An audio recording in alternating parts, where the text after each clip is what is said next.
Buenas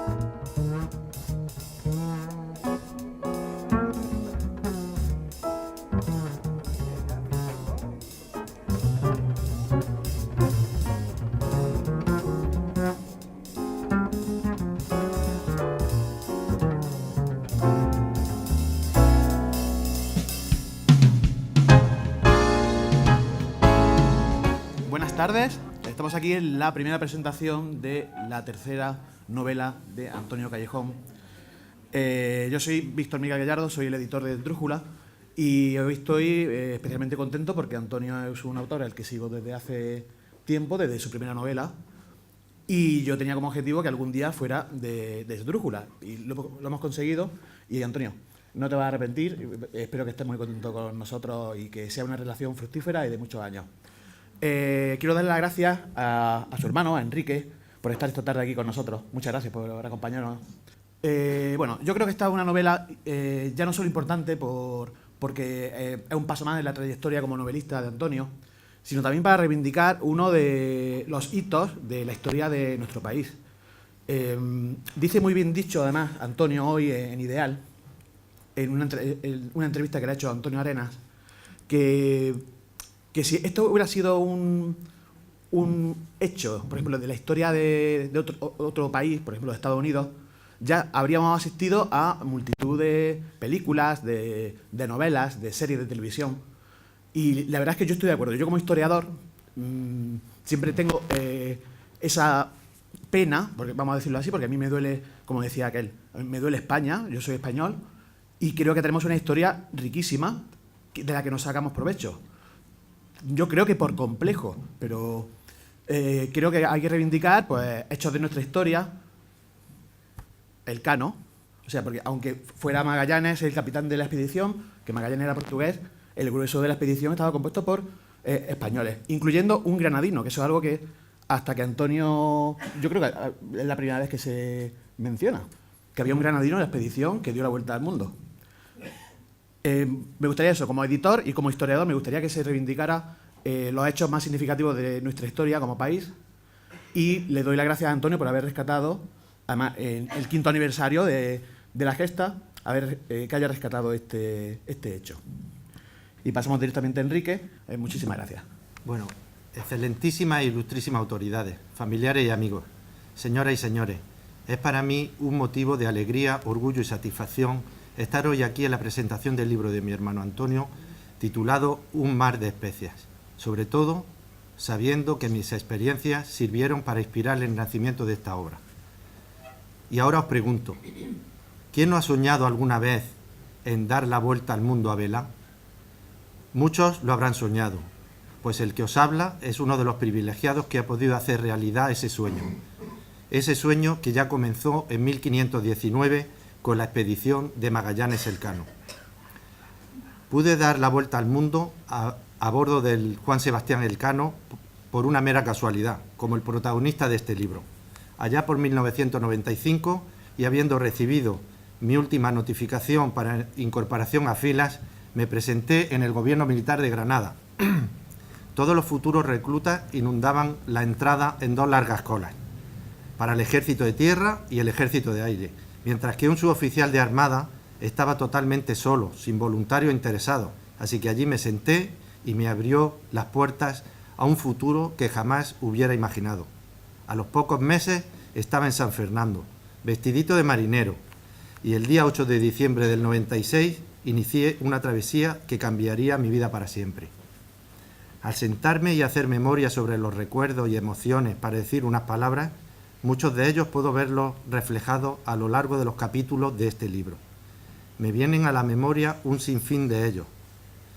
Tantos sentimientos, tantas tristezas y alegrías como debieron de sentir multiplicadas aquellos marineros hace 500 años. Tristeza al despedir a los familiares queridos el día del inicio del crucero, que me acompañaron despidiendo al buque en una barcaza que se movía como un cascarón allí en la bahía de Cádiz, bajo la lluvia, con un gran paraguas rojo que pude identificar en la distancia hasta que las lágrimas de la bruma lo difuminó en el horizonte. Incertidumbre sobre lo que me deparaba el futuro en aquellos 9 meses que duró la travesía, aunque luego vendrían muchas más. Alegría de ver tierra. Después de la primera navegación de 3 semanas, vimos las Islas Vírgenes, Martinica y Dominica. Y qué emoción sentimos toda la tripulación. Parecíamos inexpertos descubridores. Alegría de conocer nuevos amigos y contar con ellos en los momentos difíciles. Ellos eran mi nueva familia y así me prepararon un viaje sorpresa en la isla de Luzón para compensar los días de arresto. Me liberaron al regalarme una experiencia inolvidable, con aquella inmersión en aguas cristalinas que me ayudó a olvidar mi castigo. Alegría de ser un privilegiado, que pude visitar monumentos olvidados, perdidas civilizaciones, selvas vírgenes, comer platos de nombres impronunciables, saborear frutas en mercados flotantes, suculentos banquetes en palacios. Alegría de niño, cuando en un fondeo se escuchaba por megafonía, se autoriza el baño. Conocí trabajo de marinero, panadero, camarero, cocinero, confesor, médico de cuerpos y almas. Alegría de recibir la visita familiar al otro lado del mundo, con un esfuerzo inimaginable. La emoción y el vuelco al corazón al volver a ver ese paraguas rojo en el puerto de Osaka rodeado de miles de personas. Alegría de bailar un paso doble en la cubierta del barco, esa cubierta que tantas veces baldeé de madrugada en mi arresto al ritmo de chifle. Añoranza de una cama sin nadie al lado, sollado compartido por 60 marineros. Cómo roncan esos malditos. Ese no se ha podido duchar por falta del agua. El otro se levanta en la guardia de media o de alfa. Los terribles baldeos en la cubierta y sobre todo añoranza de dormir sin el estrés de una maniobra general, en la que toda la dotación acudía a sus puestos para la maniobra del aparejo a la hora que fuera. Añoranza de un simple vaso de leche fresca al llegar a puerto. Añoranza de mi Granada, de mi Plaza de la Trinidad, de la Torre de la Catedral, de las flores de Virrambla, de las nieves de Sierra Nevada, de la Alhambra vigilante, de los míos. Añoranza de mi sinvergüenza perro. Esperanza de que tus seres queridos se encuentren sanos y salvos al otro lado del globo, mirando esa foto tomada en un fotomatón y me consolaba en los momentos difíciles. Angustia de huérfano, nudo en la garganta, al ver cómo se aleja el barco, esa casa común que nos albergaba a todos, quedándome en puerto con un marinero herido, y pienso, qué angustia sentirían aquellos abandonados por rebelión al ver alejarse sus naves. Ilusión de recibir el correo, de tener una llamada por radio cada 3 meses. Temor al ver los resultados crueles del mar y el tiempo en el cuerpo de los ahogados. Qué miedo debió sentir aquel desdichado en mitad del Atlántico. Pasión desatada por la lectura, que me hizo devorar un libro tras otro y que todavía recuerdo, El Conde de Montecristo. Qué lugar tan bueno para leerlo que a bordo. El barco era mi castillo de If, Los Miserables, la Tabla de Flandes, Los Navegantes y, cómo no, el libro de Antonio Pigafetta que me recomendó el pater del buque y que años más tarde yo también recomendé a mi hermano, en el que relata la crónica de la primera circunnavegación alrededor del globo. Curiosidad de saber qué pensaron mi bisabuelo y mi abuelo al despedirse del Morro de La Habana, cada uno con su historia. Incredulidad de pensar cómo fueron capaces aquellos primeros expedicionarios de no perderse en el laberinto de los canales patagónicos, estrechos de piedra que casi tocamos con las manos. Alegría de ver el Pacífico, de la compañía de los delfines. Alegría de poder hacer partícipes de mi experiencia a mi padre y a Juan Sánchez, que pudieron disfrutar de una pequeña travesía a bordo. Tristeza de discutir y pelear yo mismo con mis amigos, afectado el carácter por las largas travesías. Tristeza de ver la contaminación de los mares. Tristeza de no ver más la Cruz del Sur, nuestra guía durante tanto tiempo. Tristeza de ver hombres explotando a otros hombres en países lejanos. Tristeza de puertos donde naufragó el amor, donde quedaron confesiones íntimas, anillos de compromiso, proyectos rotos. Tristeza de un abrazo de despedida para siempre aquella madrugada. Tristeza que se transforma en melancolía y sin darte cuenta te asalta en cada despedida a puerto, aunque ya no haya familiares ni amigos, ni amor. El lento movimiento al alejarse del muelle, la banda de música crea una atmósfera en la que afloran las tristezas olvidadas y escondidas y se transforman en lágrimas espontáneas y de esa forma te despides de lugares con la certeza de que jamás volverás a visitar. El viaje cambió mi percepción de la distancia y el tiempo. Desde entonces, como los corredores de maratón, no hay distancias imposibles. Y el tiempo. Recuerdo que a veces quería que pasara rápido para llegar antes a puerto, para que acabe pronto el temporal, para que me toque el turno de lavandería, que se acabe la guardia y que me pueda ir a la cama, y todo el tiempo para meditar y recordar. Y la lenta velocidad del barco, ver las olas, la estela de la espuma. Día a día se marca en el mapa la situación. El viaje parece interminable. Paciencia, mucha paciencia. Por fin acabó el arresto. Qué frío en la Patagonia. Qué grande es el Pacífico. 34, 36 días de mar. Qué calor en el Índico. Ya pasamos el meridiano 180 y ya estamos de vuelta. Antes de darnos cuenta, estamos en la bahía de Cádiz, preparados para entrar en puerto. Pero las millas finales se hacen eternas. Cientos de barcos nos acompañan, grandes y pequeños. Y al entrar en puerto, subido en la jarcia, el vello de punta, escalofrío. En un día de sol radiante, a lo lejos el paraguas rojo y al lado una pancarta. Bienvenido, Quique. Los latidos del corazón se desbocan y ahora el tiempo pasa lento. Familiares y amigos esperando. Paciencia, mucha paciencia. Hasta que por fin llego a ello. Carreras, abrazos, lágrimas y besos. Y más lágrimas y más besos. Primero mi madre, que no me quiere soltar. Luego mi padre, mi hermano Antonio. Amigos, primos y tíos. Y alegría inmensa. Pero falta mi perro.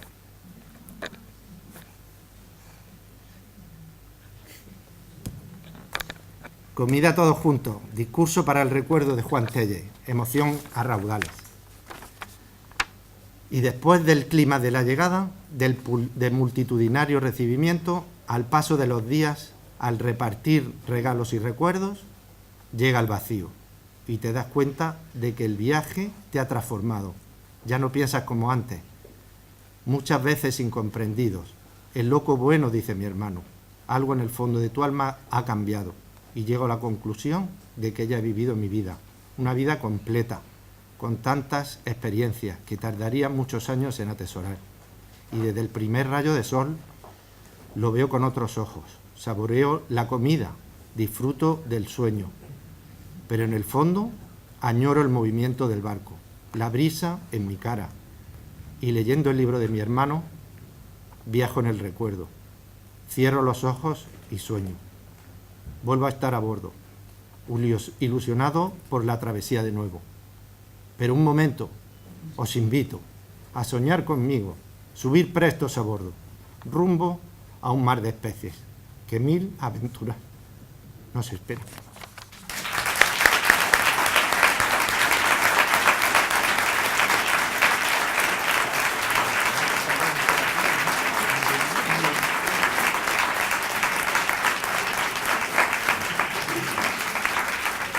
Es un placer estar aquí con todos vosotros, con mi querido amigo Antonio, que lo aprecio muchísimo desde el momento en que lo conocí. Bueno, a mí la novela de Antonio pues me ha gustado por muchas cosas. La verdad es que me ha sorprendido porque era como si mi línea de pensamiento y la suya estuvieran como muy conectadas. Yo soy quizás escribiendo más rebuscada, no sé, dentro de que soy sencilla, pero quizás, y él es, en esta novela al menos es súper casi como periodista, eso, pero con unas descripciones fabulosas, por supuesto, y una sencillez literaria fantástica que te atrapa y que además te lleva pues a querer seguir leyendo, a ver qué pasa, está escrito de una manera, no solo la historia te atrapa, sino también la manera de escribirla.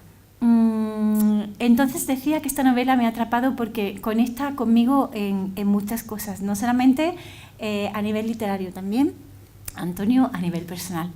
Por ejemplo, Venecia. Venecia es una ciudad para mí muy importante porque estuve viviendo un año allí, estuve primero colaborando con la Bienal de Arquitectura de Venecia y luego me quedé un tiempecito más disfrutando de la ciudad y me encanta que desde la primera línea pues Venecia palpita en esta novela de Antonio Callejón, que creo que Venecia es como las grandes ciudades de las que nunca te cansas de hablar, como podría ser, por supuesto, también Granada. En Venecia tiene esa magia, esa historia, esa riqueza tremenda a todos los lugares. Y voy a contar una anécdota que me ha encantado porque, bueno, pues las novelas, yo siempre lo digo, cuando yo escribo novela histórica, siempre digo que los autores de novela histórica, en mi caso al menos, yo no trato de contar una historia que sea 100% verdadera. Yo lo que trato sobre todo es como de empezar un círculo mágico en el que el autor escribe, el lector lee y no solamente se informa de esa historia concretamente, sino que de repente, por ejemplo, en la novela de Un mar de especias, Antonio Callejón, empieza Antonio a hablar de Venecia y dices, pues, ¿cuándo es el primer fin de semana que tengo libre para poder ir a Venecia?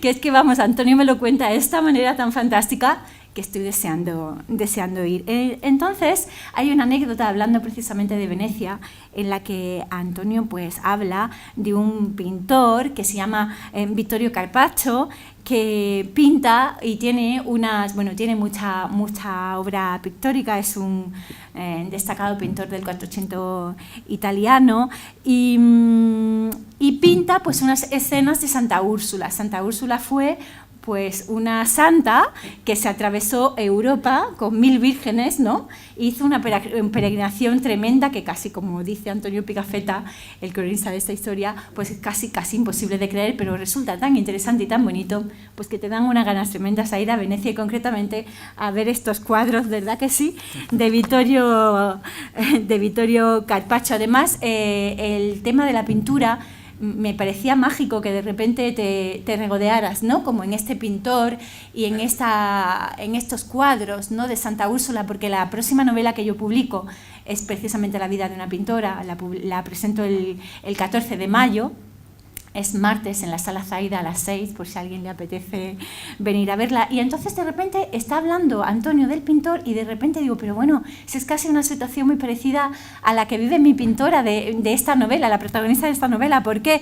Pues porque este Vittorio Carpaccio fue muy famoso, pero fue el típico pintor que se alejó totalmente de toda escuela y de todo convencionalismo. Se saltó todas las reglas, que es justo un poco lo que hace mi pintora. Entonces, pues eso me ha encantado. Josefa de Óbidos se llama ella y es una pintora nacida en Sevilla pero que desarrolló su carrera en Portugal. Otra cosa que me ha encantado, pues el mundo de Nápoles. ¿Cómo describes Nápoles? No sé. También está el mundo de los Reyes Católicos, un mundo que a mí pues no solamente me encanta, sino pues ha servido de inspiración también para mi obra, para mi querida primera novela Isabel de Solís Soraya, y para Juana de Castilla la Reina, que nadie amó. Y otro tema que me ha encantado es cómo tratas pues el mundo de los descubrimientos, cómo esta hazaña fantástica, ¿no?, de Magallanes, que fue un hombre que muchas veces no investigamos sobre los grandes descubridores. ¿Cómo fue la vida de Magallanes? Bueno, pues Magallanes, según yo he leído, aparte de tu libro, pues se casó y en brevísimo periodo de tiempo pierde a su mujer y a sus 2 hijos. Entonces, muchas veces dices, claro, un hombre que ha perdido a sus seres más queridos, pues a lo mejor ya no le importa, ¿no?, lanzarse al mar a vivir cualquier tipo de aventura porque no tiene un arraigo en vida, ¿no?, que le haga querer protegerse.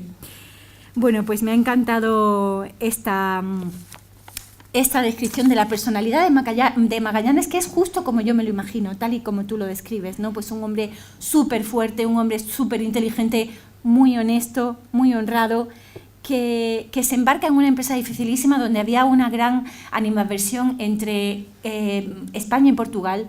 La gente pensaba que como Magallanes era portugués, los españoles que iban en aquellas barcas, ¿no?, cruzando los océanos, pues pensaban que al ser Magallanes portugués los iba a meter en algún tipo de emboscada, les iba a jugar algún tipo de jugarreta, y no había nada de aquello. Magallanes era como un padre, ¿verdad?, para todos. Entonces me encanta cómo narra la personalidad y cómo describe la personalidad de Magallanes pues Antonio. Y es que se le da muy bien ese tipo de personajes como el Gran Capitán, ¿verdad? Que también pues está presente en esta novela. Bueno, no me quiero extender mucho porque creo que me habéis dado 8 minutos, ¿no? Y vamos ya por 8 minutos y 12 segundos, que yo lo calculo todo. El tiempo, me encanta calcularlo. Simplemente decir pues que me ha encantado, por último, que también conecta conmigo, con mi personalidad, este personaje de Antonio Pigafetta, que es este cronista, ¿no?, que se va con Magallanes y se embarca en una empresa dificilísima y va para narrarlo todo, que es un poco lo que hacemos los periodistas también. Va para narrar cada detalle y cada anécdota de aquel viaje impresionante, buscando las Molucas, las famosas islas de las especias, y que mágicamente es uno de los pocos que vuelven a España con vida. También me ha encantado este personaje de Antonio Pigafetta, y al final pues lo que yo digo, que creo que una novela está para disfrutarla, pero también para decir, oye, sale Venecia, vamos a ir. Oye, ¿y si vamos pues a las Islas de las Molucas ahora? Eso es más difícil. O si vamos a Sevilla, que también la narra, la describe fenomenal Antonio, ¿no? Esa Sevilla del mundo, de la etapa de los descubrimientos, de los barcos que partían, de la prostitución, gente que iban a buscarse la vida, que intentaban, pues eso, hacer todo tipo de artimañas, ¿verdad?, para sacar dinero. Se comerciaba, por supuesto, también con personas, en fin, una Sevilla muy diferente a la que conocemos hoy en día, pero también interesante. Así que aquí acabo. Felicidades, me ha encantado tu libro, os lo recomiendo, y que sigas con otra novela más, Antonio.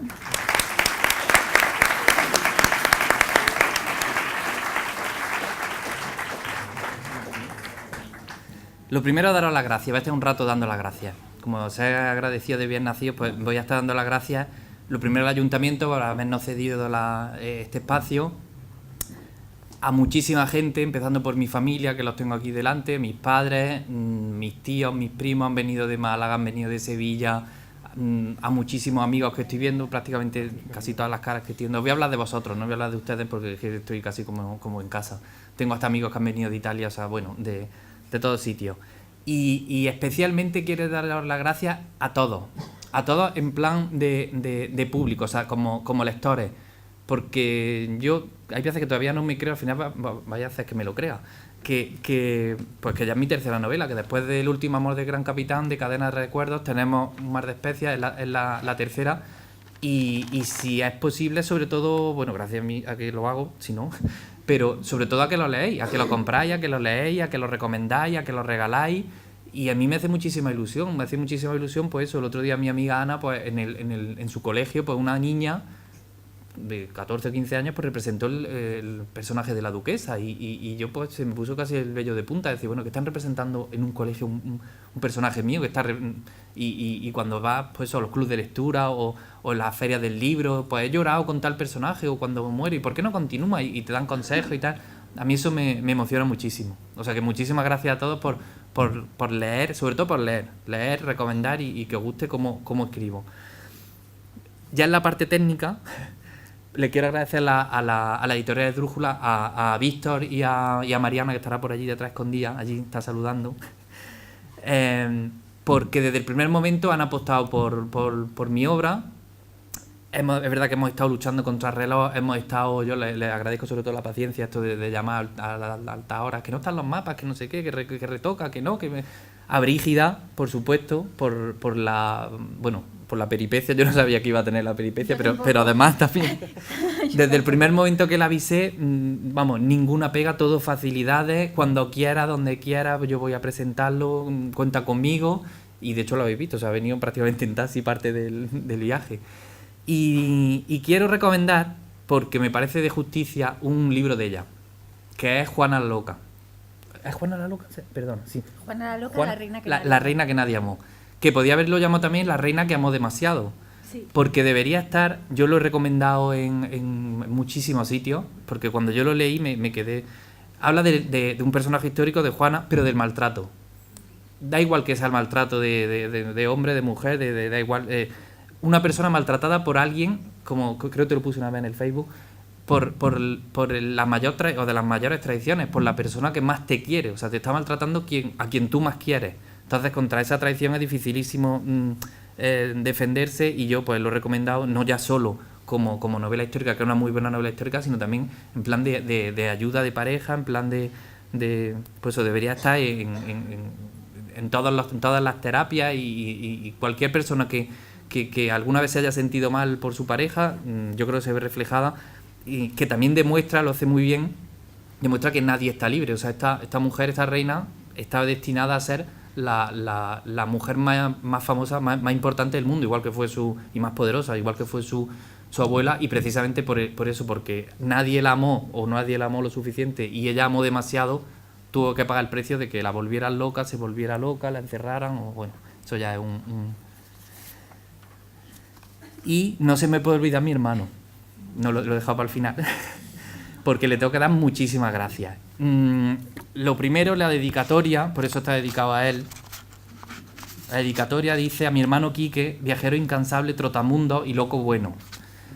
Como nos conocéis, ya estoy escuchando risas por ahí, nos conocéis, sabéis que somos muy diferentes. Yo soy más, no sé si decir, más cuadriculado, más organizado, más metódico, lo que sea. Él es más fuguilla, más impulsivo. Por eso pongo lo de loco bueno. Hay locos que van haciendo daño y yo mismo lo considero un loco bueno, porque las locuras que hace no son malas.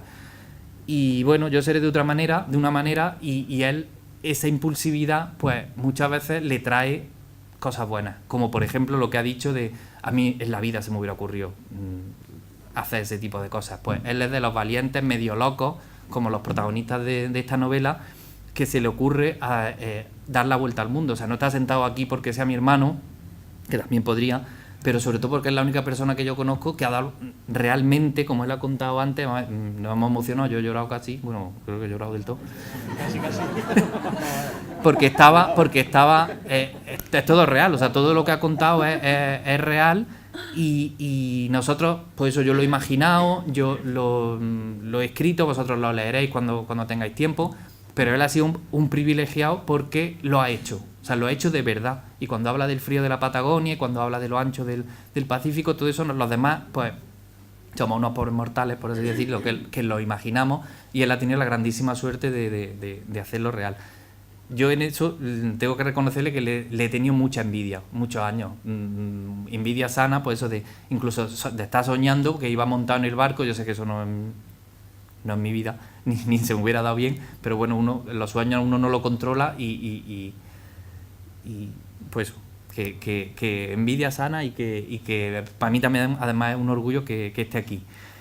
Él, como ha dicho antes, me recomendó, estábamos hablando un día y me dio una idea no me lo dio, me lo contó como una anécdota. Yo en ese momento dije: esto es para una novela. Me dijo: ¿sabes que estábamos hablando de la vuelta al mundo, no me acuerdo por qué, y me contó la historia de Pigafetta, y me dijo: es que uno de los supervivientes, uno de los 18 que regresa, pues cuenta de primera mano una historia. Entonces, como historiador, yo, que luego defenderé las fuentes primarias, como historiador me llamó mucho la atención. Entonces, la novela esta, ahora os contaré de cómo va la historia, se basa sobre todo eso, en la crónica de Pigafetta, que se lo tengo que agradecer a él, y también gracias a él la documentación. Él me ha corregido, no tanto a nivel literario, pero sí a nivel de experiencias, pues fallos normales que nosotros no como personas normales y corrientes no sabríamos, y él, sin embargo, pues mira, no, a esta hora de la mañana no está el barco funcionando, ahora esto, ahora lo otro, cuando esto se congela, cosas así. Cuando me contaba, por ejemplo, lo de cuando hay tempestad no se come caliente, y yo decía: ¿y eso por qué? Decía: pues que las ollas hierven y en la cocina se caen. Y yo decía: vale, pues eso, si no lo vives y alguien que lo ha vivido no te lo cuenta, pues no lo sabe. Entonces, yo esta novela, pues eso, creo que tengo una muy buena documentación, que es el tema de Pigafetta, y un muy buen documentalista, que es alguien que ha dado la vuelta al mundo ni siquiera en un barco, en un velero. O sea, en un velero ya no fue una carabela, ya hubiera sido la guinda, pero bueno. A lo mejor, bueno, siendo como es, a lo mejor en el futuro yo no lo descartaría. ¿De qué trata la novela? La novela trata de la vuelta al mundo, pero quiero puntualizaros algunas cosas. El protagonista no es Magallanes, ni es Elcano. Es Pigafetta. Antonio Pigafetta es un italiano que escribe, y por eso yo aproveché la crónica. Me baso, sabéis que soy muy puntilloso, tengo una cronología, tengo unas notas, me baso en un en un manuscrito que hay en la Biblioteca Nacional. De hecho, fui a la Biblioteca Nacional, estaba microfilmado, lo fotocopié, me lo traje a la casa, lo traduje del italiano y tal, y me basé porque quería que fuera lo más original posible. Luego, es verdad que en internet he buscado trocitos que dicen, esto lo dice Pigafetta, y yo he dicho, bueno, pues yo no lo he visto, y tenía el manuscrito y lo he traducido yo, o sea que bueno, quería irme a la fuente más original. Él habla de una expedición, pero de una expedición que tenemos que intentar ir metiéndonos en el momento. Estas expediciones no son como las del siglo XIX o las del siglo XX.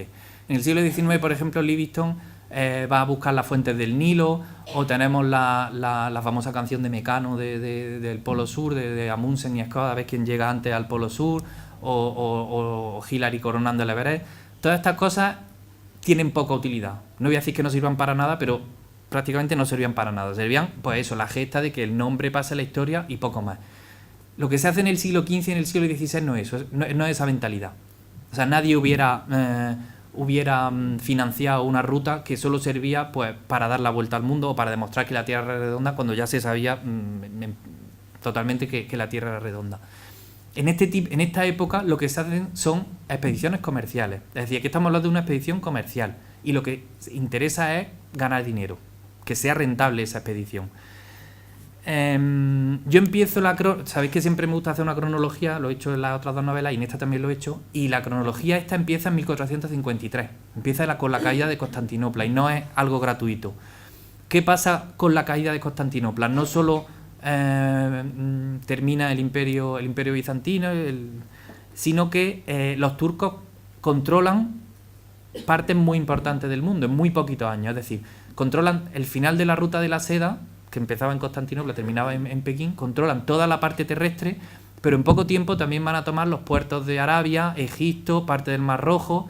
Es decir, no es que bloqueen, porque no lo bloquean, pero sí lo controlan. Controlan toda la parte terrestre y toda la parte marítima. ¿Esto qué es lo que hace? Encarecer los productos. Se encarecen todos los productos que vienen de Oriente. Y uno de los productos más importantes de aquella época eran las especias. Por eso yo he titulado la novela Un mar de especias. Lo que para nosotros es normal de hacernos un té con nuez. Soy fatal cocinero, o sea que si me equivoco me perdonáis. Pero pues eso, el arroz con leche que lo hacemos con la canela en rama, o el té que nos lo hacemos con nuez moscada, con jengibre, todas esas cosas que son relativamente normales, eran joyas. O sea, a veces se pagaban más que el oro. Si tenemos en cuenta el tema de que los turcos controlan toda esta parte, se encarece muchísimo más. Y los portugueses, que son los pioneros en vamos a darle a cada uno lo suyo, son los pioneros de los mejores navegantes de principios del siglo XV, se les ocurre dar la vuelta a África. Es decir, hay que crear una nueva ruta para que no sean solo los turcos los que controlen las especias, sino conseguirla a un precio mucho más barato. Ellos ya controlaban parte de África, dan la vuelta a África, doblan el cabo de Buena Esperanza y llegan a la India. Luego ya llegarán más tarde a China, a Indonesia, a las Islas de las Especias, como se llamaban entonces las Molucas. Y cuando Colón llega a los Reyes Católicos, él no quiere descubrir América. De hecho, se la encuentra, eso lo sabéis, poco menos. Él lo que quiere es una nueva ruta. O sea, lo importante es encontrar una nueva ruta hacia las Islas de las Especias que no estuviera controlada por los portugueses.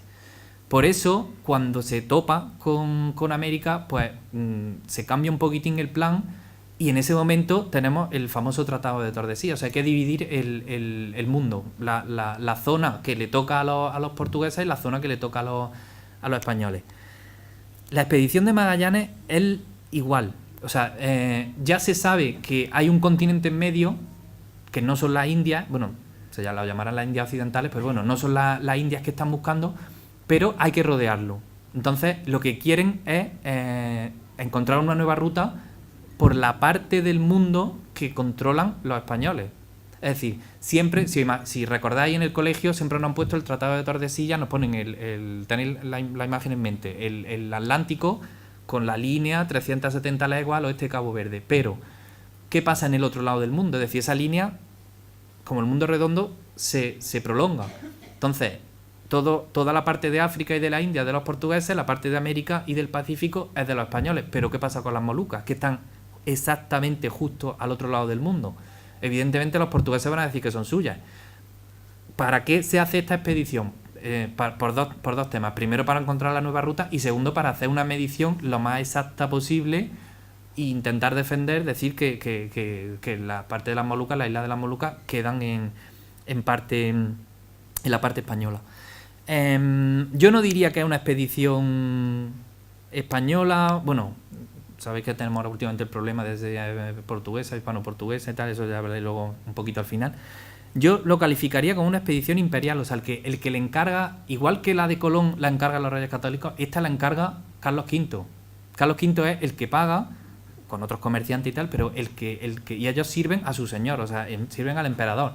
Por eso no nos podemos extrañar que en los barcos hubiera españoles, ingleses, franceses, alemanes, italianos, portugueses, es decir, no importa tanto la nacionalidad de quién iba montado, sino a quién servían, y a quién servían era a su señor, a Carlos V. Tienen, bueno, muchísimas peripecias, porque evidentemente tienen que cruzar voy a contar lo mínimo para no destriparos. Tienen que cruzar el Atlántico, están bajando por lo que sería ahora mismo Argentina, y curiosamente, esto es una cosa que me llamó mucho la atención, todos los geógrafos estaban seguros de que había un paso, porque estamos hablando de la época del Renacimiento, es decir, estamos hablando de una época en la que se valora mucho la perspectiva, la simetría, y decían, bueno, si los continentes deben ser simétricos, deben guardar una cierta proporción. Si en África se puede dar la vuelta, en el nuevo continente, por fuerza, tiene que haber un paso. Podrían haberse equivocado. Es verdad que hay un paso, pero está muchísimo más al sur que el Cabo de Buena Esperanza. Bueno, ¿eso qué les provoca? Pues que les pille la invernada, que no tengan suficiente habituallamiento, hay rebeliones, hay naufragios, hay deserciones, llegan por fin a encontrar el paso del sur, que luego se llamará el Estrecho de Magallanes, tienen que sufrir, que es muy bien como lo ha dicho mi hermano antes, tienen que sufrir la travesía del Pacífico, 3 meses, un océano que casi no tiene fin, sin mapas. Y cuando llegan a las Molucas, bueno, pues tienen que comerciar o tienen que hacer diferentes tratos con las tribus, y Magallanes pues comete una imprudencia, tanto que le cuesta la vida. Le cuesta la vida, muere allí en Filipinas, pero no está destripando nada porque, ¿sabes? La novela histórica es muy difícil de destripar. Tiene que pasar lo que pasó, si no muere Magallanes, entonces mal está la novela. Y luego pasan muchísimas cosas, no tienen mapas, tenéis que daros cuenta que allí están intentando engañarlos, no les quieren decir cuáles son las islas. Imaginaos Indonesia, la de miles de islas que hay, y las Molucas eran muy poquitas y muy localizadas, entonces les cuesta mucho trabajo llegar. Cuando por fin ya están cargados de especias, quedan solo 2 barcos, quedan la Victoria y la Trinidad.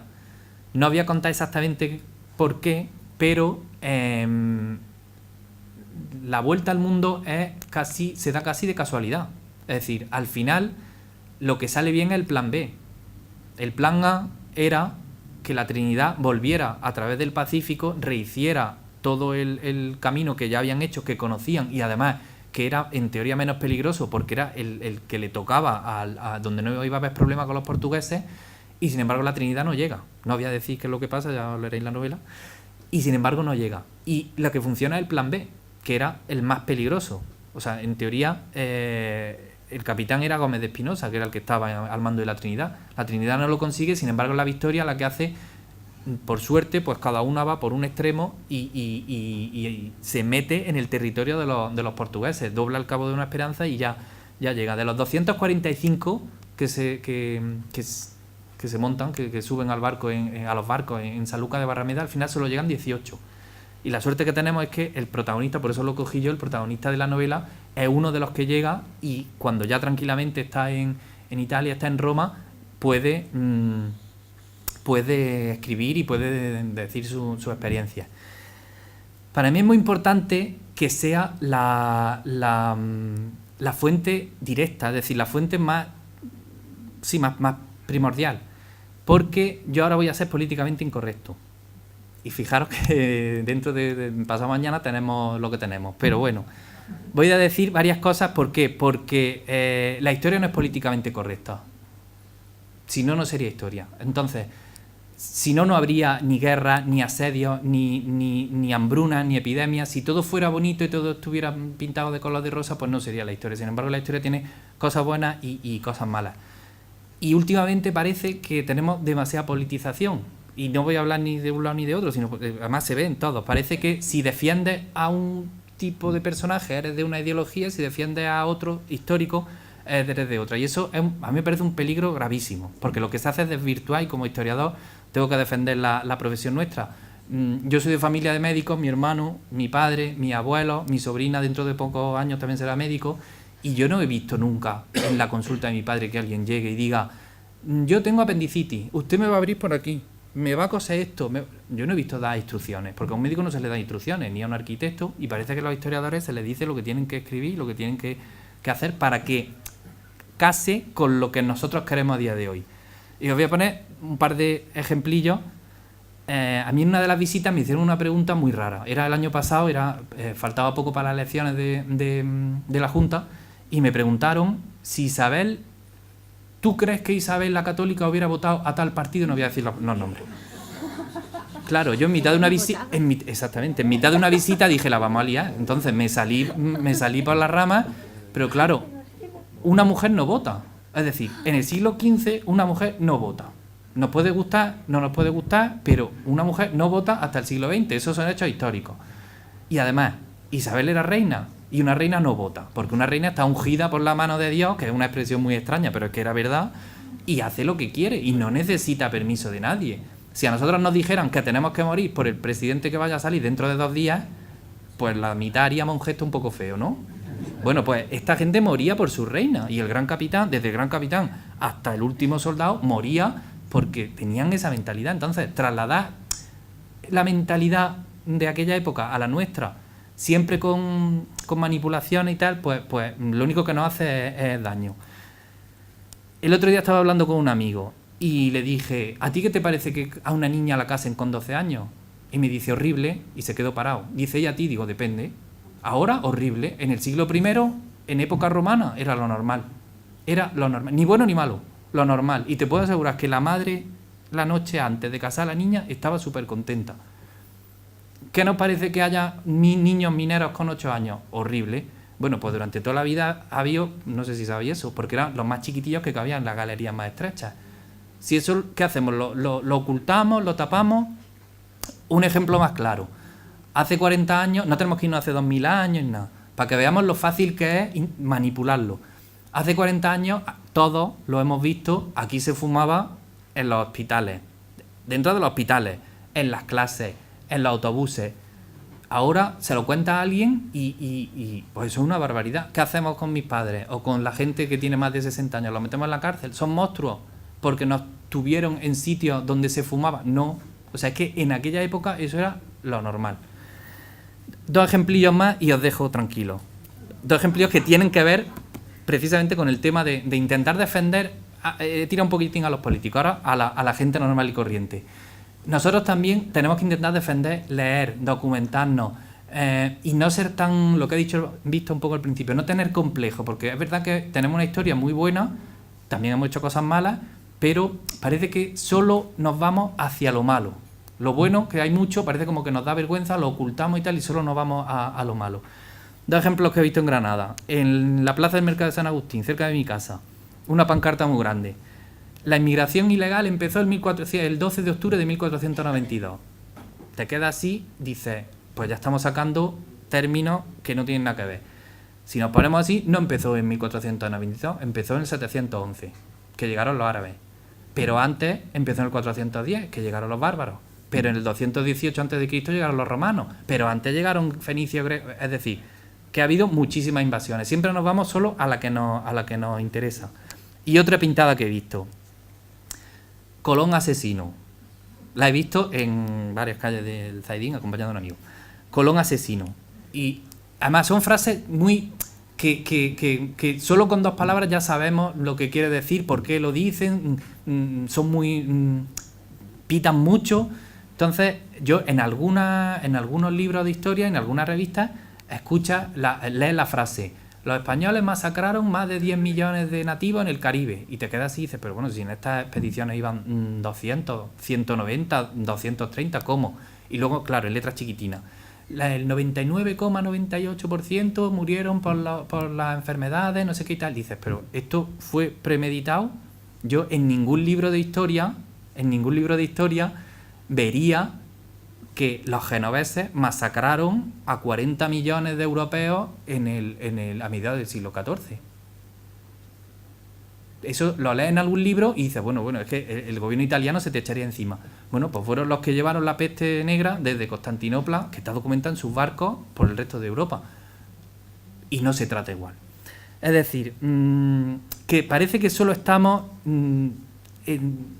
insistiendo en lo negativo, y luego hay ciertas cosas positivas, como por ejemplo, se incide mucho en todas las enfermedades que se llevaron y luego casi nadie conoce la expedición filantrópica de la vacuna. Y Balmis, que es un médico que lo que hizo, que hay alguna novela, menos mal, pero ni hay películas, ni hacemos estas cosas porque parece que nos da complejo defender, decimos que murieron muchos indios pero luego o nativos, pero luego no se dice que en 1803 hay un médico español que se le ocurre llevar la vacuna a todos los territorios de la corona, es decir, a toda América, y luego parte a Filipinas. Y es curiosísima, porque ¿cómo la hace? Pues no hay frigorífico. Entonces se tiene que llevar a 22 niños huérfanos y les va inyectando poco a poco la vacuna de uno a otro. Tienes que tenerlos separados en partes diferentes del barco para que no se infecten todos y llevar la vacuna viva. Pues eso muy poca gente lo conoce. Entonces, lo que quería sobre todo es eso, que intentar no politizarlo. Yo en Cadena de Recuerdos luché por eso, por intentar meternos dentro de la piel de cada personaje de su época. Es muy injusto tratar a los abuelos de nuestros abuelos con la misma óptica que tenemos nosotros, porque siempre van a salir perdiendo. Entonces hay que intentar ponerse un poco en su piel y defender lo que tengamos que defender y atacar lo que tengamos que atacar, pero parece que solo atacamos y no defendemos. ¿Y qué es lo que tenemos que defender? Pues parte de estas gestas que como mi hermano ha dicho, pues y como él ha vivido, pues hay que valorarlas.